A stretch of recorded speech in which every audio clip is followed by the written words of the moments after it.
You are listening to KC Sports Network, proudly presented by Emprise Bank, your partner in possible. What's up, soccer fans? Welcome to another episode of Soccer Talks here on KC Sports Network. I'm Aly Trost Martin, your host, and so excited today to have my friend Boyce Richardson on the show. He is a member of the KC Gooners and was an integral part in starting KC Gooners. And if you're wondering what that is, you'll find out more when he joins the show here in just a couple of minutes for our interview. But basically, it is the KC supporters group for the team Arsenal in the English Premier League.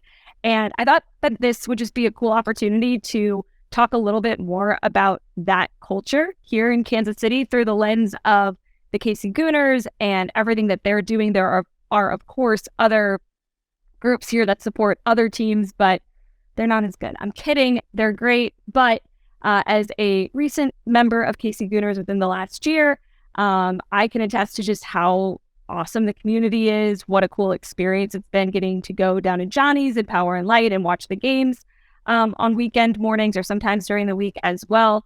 And was just like curious to unravel a little bit more of how this whole thing started. And so Boyce was the perfect person for the job to come on.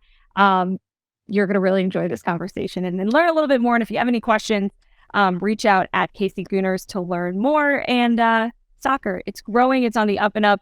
And this is a great way to expand your soccer fandom if you are looking to and get into some EPL. Or if you already watched some EPL and you want to have a team that you are loyal to, maybe this will help kind of inspire some of that. So with that said, we will get set to welcome in Boyce. But as always, this show is brought to you by our friends at Emprise Bank. You can open an account with Emprise Bank in less than just 5 minutes. And the savings just start there. Emprise is a trusted partner with a variety of products and services to help you achieve all of your goals. So don't be tethered to a brick building. Start a meaningful relationship with a bank that has your best in mind. And with that, please help me in welcoming Boyce Richardson to the Soccer Talks podcast.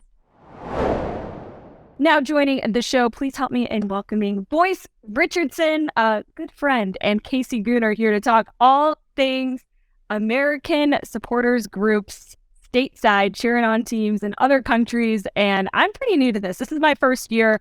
Arsenal, maybe not the best results as of late, but it's been a good year overall. And I'm a first year Arsenal supporter. So call me a bandwagon fan, call me a supportive spouse who's just aligning with my husband's team and using it as an opportunity to just spend more time. It's been a great experience. I say that jokingly and not working. We're not like doing anything. We're just going and drinking beer and watching soccer, cheering on Arsenal with a great group of Arsenal supporters here in Kansas City.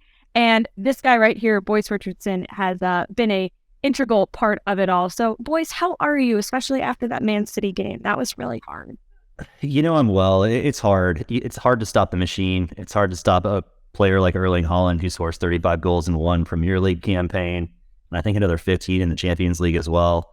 You know, we were riding a high for a little while, but it's easy to forget that last year we finished 5th, and the year before that we finished 8th. So even making Champions League this year was sort of above and beyond perhaps expectations, given the way that last season tailed off. But I am feeling quite well. I was at the Everton match last year in late May when we faded from Champions League contention and ended up finishing in 5th. This year I'll be at the Wolverhampton match at the end of May, and we will at least be finishing 2nd. So no complaints on my end. Yes, there is a lot to be excited about with Arsenal this year, which is why it's been a fun first year to get into kind of the fandom of it all. Tom and I got a chance to travel to London at the end of last year and go to a couple of games, which was an unbelievable experience. Shout out to you for helping coordinate a bunch of that, because that was just so exciting. And it also just sparked even more curiosity. Like, who's this Boyce guy? How does he have this random connection here? We go to this guy's house, pick up our tickets. He walks us to the stadium. What is life? This is something that you wouldn't necessarily do if you were going to a game in America. It's on the same level of if you were connected with an NFL fan in a different city and they're like, oh yeah, I just come by my flat beforehand. I'll walk you guys over to the game. It's a different culture. There's so much uniqueness around it. So I want to start before we get into KC Gooners and everything happening here at Kansas City. How did you become a fan of this team? How long has this been a thing in your life? Take us back to the very beginning. All right, so this all starts in 2006. And as with many things in the soccer world these days, it starts with a little bit of misery from the U.S. men's national team. I was watching the 2006 World Cup, and this young guy with long flowing hair that played for the Czech Republic scored an absolute rocket against the U.S. men's national team in group play in 2006. And that player ended up being Tomáš Rosický, who ultimately went on to play for Arsenal. That was actually the summer in which he transferred into the Arsenal lineup, which was sort of the intriguing entry point for me. And then the follow-up to that was actually Bill Simmons released a list on page 2, I think is what it was called back then, when he was still associated directly with ESPN, where he went through and kind of analyzed soccer teams and their direct comparisons within the United States as far as, I don't know, Manchester United as the Yankees, and kind of talked about who supported them, what their history was, and connected with Arsenal through that. And at that time, I mean, you're talking probably 2008-ish. Now, you had Fox soccer coverage kind of coming into the fold as far as that's concerned, but being able to access those matches was much more difficult. And kind of as that relationship progressed, matches became a little bit easier to see. And that access sort of generally led to the creation of KC Gooners and some initial discussions with Johnny's and with 2 other individuals that I can talk a little bit more about later when we get into the formation of the group. But that was sort of the nascent period of my interest in Arsenal, and then it sort of blossomed into a full love affair with Cesc Fabregas sort of later on, and then Santi Cazorla and a number of other players. But that's sort of the origin story. So it's interesting because I guess I just would have assumed, since you go to London so frequently, that it would have just come about because you happened upon a game and fell in love with it. I mean, we had Susanna Collins on the other week, and her love of Liverpool originally started when she was abroad studying there and kind of wanted to go against the grain and be a fan of a team that the people that she was around, weren't a fan of it. And, of course, then just fell in love and now has become like a diehard fan of sorts. So yours just started out of pure talent observation and curiosity, it sounds like. Yeah, it's one of those things that one of the other benefits that comes from that is that it's not associated with a period in time in which Arsenal were dominant. Yeah. So obviously in the early 2000s, that was a team like people that grew up in the United States that really idolized Duke. I don't know why you would ever do that, but most of them were big fans in the late 90s when Duke was ultimately very successful. So you were getting in on sort of the ground floor of a team that had progressed into a new stadium, that was having some financial difficulties, that was trying to maintain an old model of play and an old model of payment in terms of a sustainable model, one in which they weren't just injecting billions of dollars from foreign billionaires into the team. It all kind of met up with a value structure for me. And then, that sort of progressed into the creation of KC Gooners. And then my first trip to London actually was a decade ago. I went over in 2013 for my 30th birthday, and we'll not get into what that means 10 years later. But so I have now been attending matches with that same group of people that I randomly ran into sort of through some crazy twist of fate in April of 2013. But that was 4 or 5 years into this whole process. Okay, so the creation of KC Gooners came before your first trip to London then? It actually is it's the point of connectivity, actually. Without KC Gooners, I would not have this relationship with the people that are basically my satellite family in London, where I stay for free, like a couple blocks away from the Emirates. It's been sort of life-changing and affirming, and Arsenal has kind of given to my life a lot more than I would have ever expected in 2009. But yeah, KC Gooners, I think we'll basically trace it back to the 2009, 2010 season and some discussions that I had with 2 individuals named Davey Colgan and the one and only Nate Bukaty. I love that Nate is like at the center of all of this. I mean, and at some point I'll have Nate on to dive into his soccer origin story, if you will, because as we know, that wasn't always a sport that he like grew up loving, but grew into loving it, which is almost better because I think you're more passionate about things that maybe you weren't just like that you chose to love, right? Like you're choosing this as something that's going to become a big part of your life. And so for you, tell me about those early days of the KC Gooners, how it came together, what the intent was, and then just to tack onto that, like what it's kind of become today. So I would argue that KC Gooners owes a lot to the American Outlaws. That's something that's always been very clear. We share a pub, so there's a reason that we share Johnny's Taverns. And just to jump in there, the American Outlaws, for anyone who doesn't know listening, is the supporters group for the U.S. men's national team. So anytime you go out to a game, whenever the men's national team or women's national team is in town at Children's Mercy Park, they're the ones banging the drum, making the noise, and they're awesome. Yeah, so I was living in the Western Auto Building in 2010 when I moved back to Kansas City, I believe in August of that year. And I'd gotten to know Nate through Twitter, although my Twitter account is presently inactive. This is a long story that doesn't need to be covered here, but the reality is that he and I got together. I knew Davey Colgan. He used to work at Boulevard. And, as we progressed into the 2010-2011 season, we started having watch parties at my apartment in Western Auto. So on the second floor overlooking the train tracks in Kansas City, Missouri, I would just invite random Arsenal fans over to watch matches in the morning. On Fox Soccer, Davey would bring over Boulevard beer, and we would just have de facto sort of like quasi watch parties at my apartment. And, it's funny to think of how that progressed. Obviously, Fox Soccer was only showing the bigger matches, so I can think of like the Arsenal versus Chelsea's, but that was also the season in which we lost 8-2, I think, to Manchester United. There were some rough spots in the context of that campaign. And it actually ultimately ended. The furthest south KC Gooners watch party that has ever been held was at the old 8-10 zone for the 2011 League Cup final that we lost in ignominious fashion when Laurent Koscielny and Wojciech Szczesny had a mix-up at the back. And Obafemi Martins, who ended up playing for the Seattle Sounders, scored a game-winning goal, and we lost a cup final. And then in the aftermath of that, there was this wonderful individual at Johnny's Taverns, P&L, named Nick McMillan, who is so intrinsically responsible for the soccer scene here. He was the one that created and established that relationship with the American Outlaws, but he became a friend of mine through that process. And then I contacted him one day and said, listen, there's no way for us to get every match, because at that point, it just wasn't a possibility to have all 38 matches for watch parties. But for the big matches, would you be interested in opening Johnny's early and allowing us to come in? And he was very, very, very helpful because, in the beginning, you were talking about 8 to 10 people that were there, sometimes at 6:30 in the morning.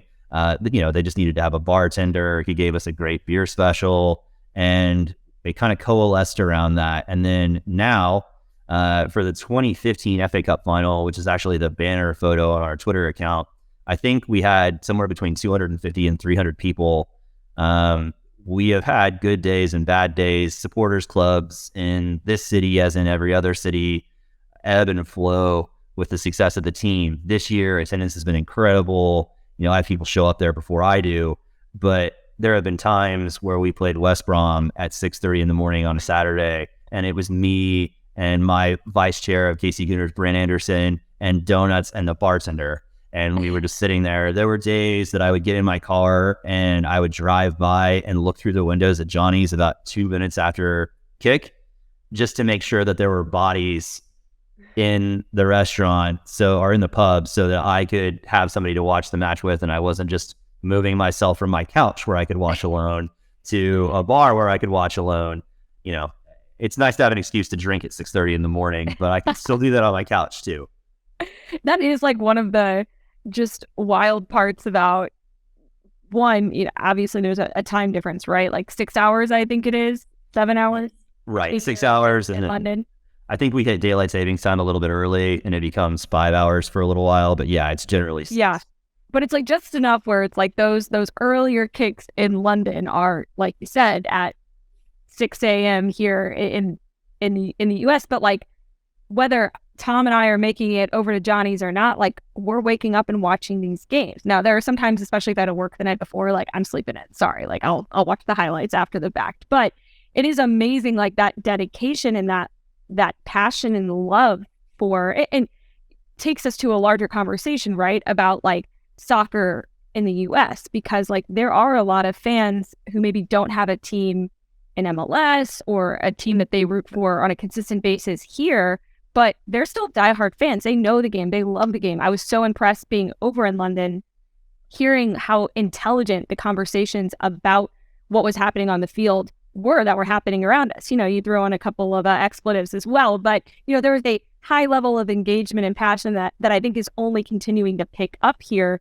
in the U.S. For you over the last decade of plus, how much have you seen that that growth where maybe someone who wasn't necessarily into the game as much, maybe their entry point, the entry drug for them, if you will, was an EPL team, but then that's now expanded. Have you seen a lot of that? It happens a lot. I think one of the things that I've always loved about European soccer and Arsenal specifically is that the supporters around the world are an incredibly diverse entity. Kansas City Gooners started off very, very small, but our membership includes people, different sexual identities, different ethnicities, different cultural backgrounds. It's always been that way. We are a panoply of people, and it's incredible to be able to have that experience. And, it started out with more men, and it's transitioned into having increasingly more women, which we've been very, very excited about. And, at the same time, to a delayed stage, women's soccer has sort of followed the same pathway.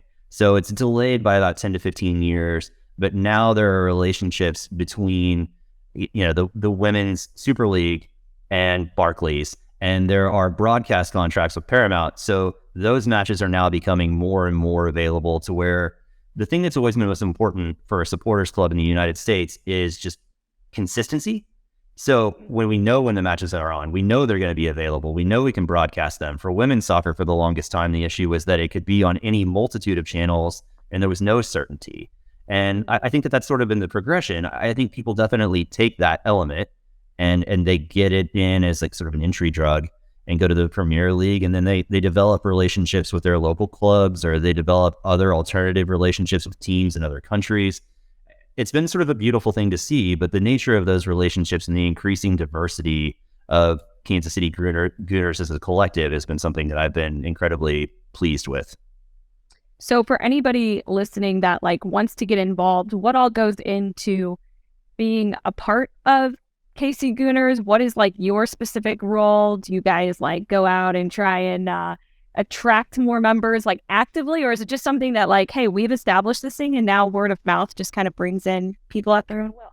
So social media has been a big factor in all of this. There are certain groups within the United States, at least within an Arsenal context, that actually don't have relationships with Arsenal America. One is Arsenal New York. I believe the other one is Arsenal Philadelphia, but the other branches under the Arsenal America banner are all part of a collective whole.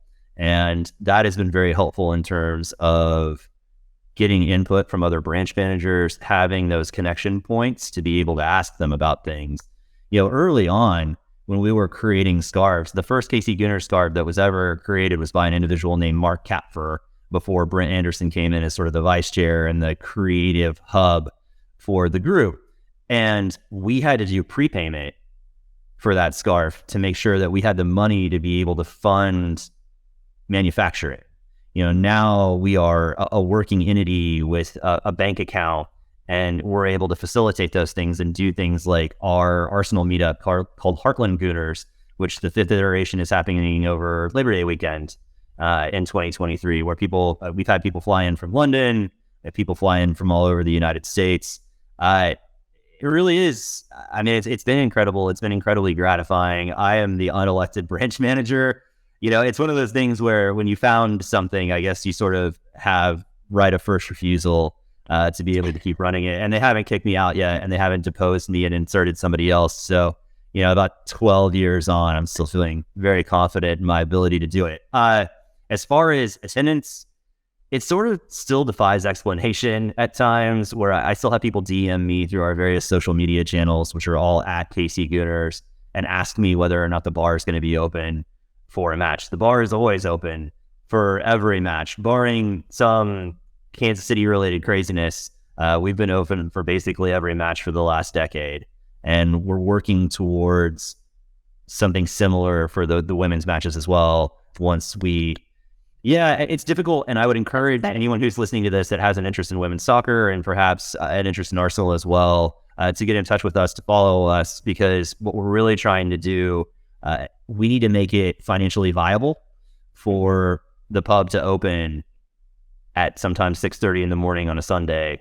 And that support, people getting out of bed, people taking that time, people coming, maybe not so much for the men's team, because we have this group that comes all the time, and that's important. But getting that installed user base is incredibly important, because it demonstrates to the pub that we have those numbers, that it will make money, that is cost effective for them, because it's not charity, right? That relationship goes Absolutely both ways. And I will say, one of the things that would really help is for the FA to get its act together and to stop scheduling 2 p.m. Wednesday matches between the first and second place team in the table. We had a really great collective for the Man City match, but it has been incredibly frustrating as a branch manager, because it doesn't really consider the impact in global markets. When it's 8 p.m. in the UK on a Wednesday, and that's great, but 2 p.m. on a Wednesday in the US on Monday, Wednesday, or Friday for non-midweek matches. So when they created that Friday match, it's been a real drag, because that's just it's a non-starter for us. It's a little bit easier on a Friday than a Monday, because people can take maybe an early weekend. But it's been a significant factor in decreasing attendance for those matches as well. Yeah, makes total sense. But, for anybody listening that has become a fan maybe in the last few years of the NWSL, I know a lot of people, like, whether or not they watch a lot of women's soccer, I think pretty much everybody has watched the women's national team compete in the Olympics, in the World Cup over the last couple of decades. But the increasing interest in the NWSL and what those players are doing, in between the every 4 years in which they're competing on the global stage, start tuning in. I mean, everybody now, I think, has a Paramount Plus account that follows the NWSL, because that's where you catch those games. But you can watch so many other leagues, so many other incredible female players and athletes around the world, who then you'll get to watch and know when they do compete in the World Cup against, some of the players you watch in the NWSL for the U.S. women's national team. So would encourage anybody. You can reach out to me. You can reach out to Boyce. We can talk more about it. But that's really exciting. I'm pumped about it and look forward to continuing to increase my Arsenal fandom. It was further solidified going over to London at the end of last year and going to a couple of games, which was, I don't perk of being in or a member of the KC Gooners, but it definitely, I guess, increases your chances of being able to make a connection over there to help you get tickets and have a really amazing experience. Correct me if I'm wrong. Yeah, and I'm happy to get into how that whole relationship started in 2013. But yeah, so that story is crazy. I went over for my 30th birthday, and the first match that I actually saw was Arsenal versus Norwich. It was on April 13th of 2013, just ingrained in my memory. At that time, Kai Kamara actually played for Norwich. The ageless Kai Kamara. The going to be playing football until he's in his 50s, Kai Kamara, and for every MLS team from A to Z. And I had gotten that ticket through Sam Perrin, who is a wonderful Arsenal supporter in Kansas City. He was kind enough to be able to help me get a ticket. And I also, part of the reason that I'd selected that week, other than the fact that my birthday is April 17th, is that on the 16th, there was another home match against Everton, and I had been able to secure, which is something that you can't do now, a red membership ticket to that match when they played Everton and Tim Howard. And I had gone to the Norwich match, and I had posted a couple photos on the KC Gooners Twitter account, and an individual by the name of Ash Kumar, who lived in London for a little while, had gone to the University of South Carolina for undergrad, and lived in Overland Park, Kansas at the time, DM'd me through the KC Gooners account, was like, hey, I see that you're in London. I have a massive friend group there. You should sell your ticket to the Everton match, sight unseen, and go meet a very tall man outside of the Arsenal tube stop. And then he will take you to a house, and you will get a ticket, and you will go to the match. And I was like, that sounds absolutely chaotic. When in the world will I even meet them? And he's like, you just need 30 minutes. And I was like, let me get this all straight from a logistics standpoint. You're telling me to arrive 30 minutes early, pre-kick, that I'm going to meet someone who's very tall, who I've never seen before, and that I am then going to go to a flat to pick up a ticket. I'm going to have a beer at that flat because I don't have enough time. And then I'm going to be able to get into the match 10 minutes pre-kick that's ridiculous. I'm going to do all of those things in 20 minutes. So I was like, this is impossible. You're crazy. Why would I do this? And he legitimately just DM'd me back and said, trust me. So I sold my tickets. I met this very tall 6'6" gentleman named Jared Barton outside of the Arsenal tube stop. He took me 2 blocks in to the house of an individual named Mark Azzopardi. I had a Peroni, and I was inside the Emirates within 20 minutes. Mark lives across the street from the entry into Highbury, which is the old Arsenal stadium that was retired in the early to mid 2000s. And I went over there. I did that. I took that ticket. It was a miserable 0-0 draw. Giroud missed one of the jillion chances that he missed during his time with Arsenal. And I won't say that I thought that was it, but I was very thankful for the experience. I really loved everyone that I met. And at that time, I had told them, listen, I really want to go to a North London derby. When they announced the fixtures in June, just think of me. And they were like, yeah, that's fine. And all the months passed by. I was still in contact with them through WhatsApp, but months kept passing by, and I kept sort of foregoing the experience and just thinking, okay, well, that's sort of the end of that, and I'll have to figure my way back in to Arsenal later. And 9 days before the North London derby, which was over Labor Day weekend in September of 2013, I got a message from Jared, and he was like, we have a ticket for you. All you have to do is get over here. And I was like, I don't know how I don't have money for this. Like, how am I going to pay for a $2,000 ticket to London on 9 days notice? Where am I going to stay? What am I going to do? Yeah. This is ridiculous. And ultimately, I ended up having a mediation in Chicago that required my presence. So I was already in Chicago the Friday before Labor Day. And I realized that when I had done my last semester of law school in Tokyo in 2008, I still had United reward miles in my account. And I used 90,000 United award miles to fly over Friday evening. I got in on Saturday morning. I had a hostel on Earl's Court that I stayed in for 2 nights. I went to the North London derby on Sunday. We won 1-0. I barely slept.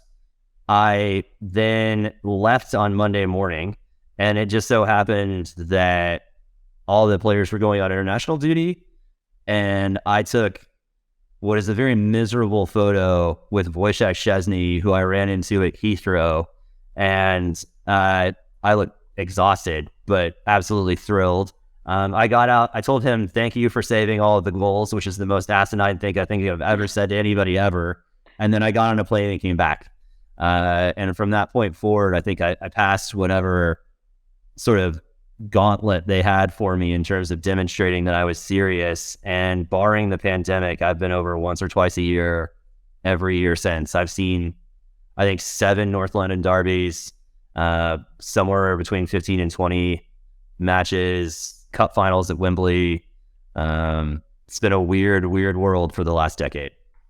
Incredible. And can attest to the all right, I guess we're doing this kind of feeling when Tom and I similarly went at our tickets from Mark's flat, walked over, and there you go. That's the way it goes here. That's how we're doing this. Okay, we'll trust the process.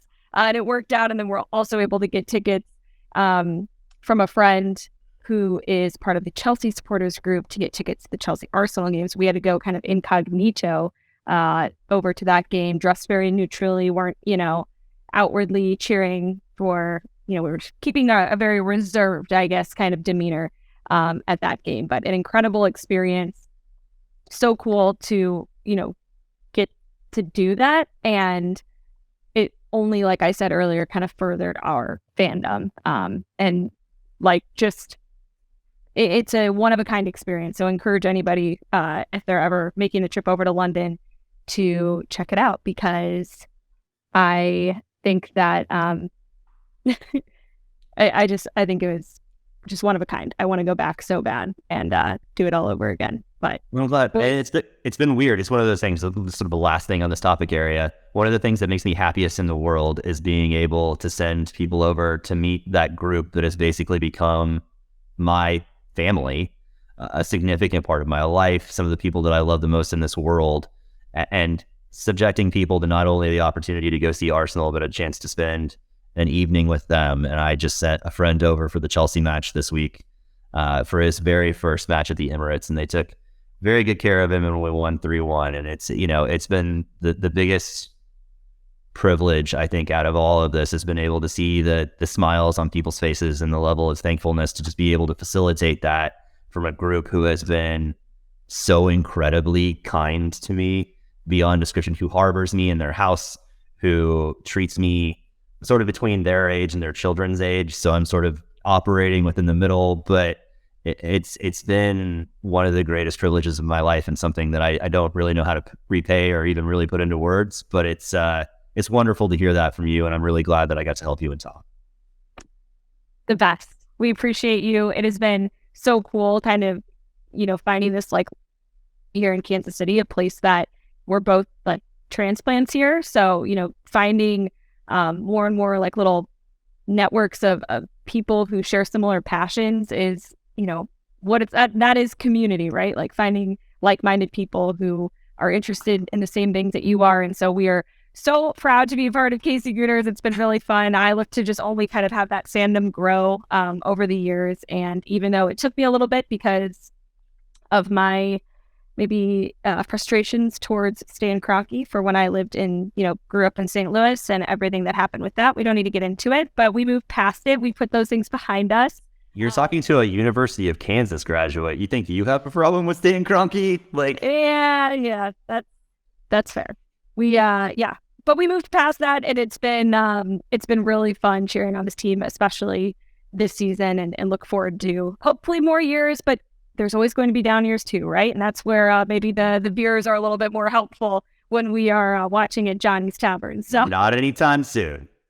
No down years anytime soon. No, only on the up and up. So if you're listening, you're interested in finding out more about the KC Gooners, reach out at KC Gooners on social media. You can get in touch with Boyce through that platform or just find him directly. But there are also support groups for other English Premier League teams as well, who gather around the city. So if you are looking into the teams and maybe Arsenal's not your thing, that's okay. We won't hold it against you, but just know that this is something that is available here and is a great way to just kind of grow your interest and love of the game and watch some really exciting and fun sports here in Kansas City that aren't necessarily anything to do with the Kansas City teams. So I will say we've been very thankful. I will say that we will always claim the initial spot as the first EPL supporters group, first functional EPL supporters group in Kansas City, Missouri, and we like to maintain that historical status. But even Spurs,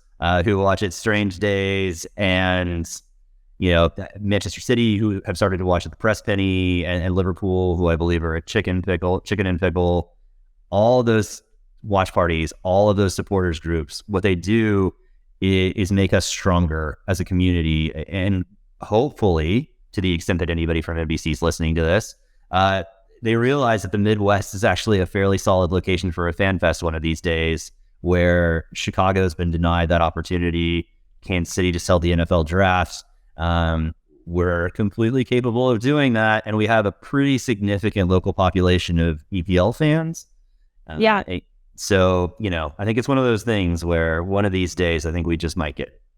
That would be absolutely incredible. So, really cool to see Kansas City putting itself on the map like that, showing that they can, host and be a ideal place for fans to gather for sport. And, the World Cup watch parties have shown that on the soccer scale, but, just even increase things like championship parades, the draft, etc. So, exciting time to be in Kansas City, especially now with the World Cup coming in 2026 as well. We've got conversations on Soccer Talks about the World Cup coming in 2026, so be sure to go check out our YouTube channel, KCSN Soccer, to check out those conversations and, of course, all the other great soccer coverage here on KC Sports Network. Boyce, thank you so much for taking the time to join me today to talk all things KC Gooners. So cool to hear your story as well. Soccer origin stories are another big focus here on Soccer Talk. So it was great to hear yours. Thank you so much for having me. I really appreciated it. All right. There we go. Boyce Richardson, everybody, at KC Gooners. Check it out. Come join us, drink some beers. It's going to be a lot of fun. Thanks for watching this production of KC Sports Network, the fastest growing sports media network in Kansas City. Check out these videos that feature our team of more than 15 former players, insiders, and analysts bringing you the best Chiefs coverage you can find. Entertain, educate, inform. KC Sports Network.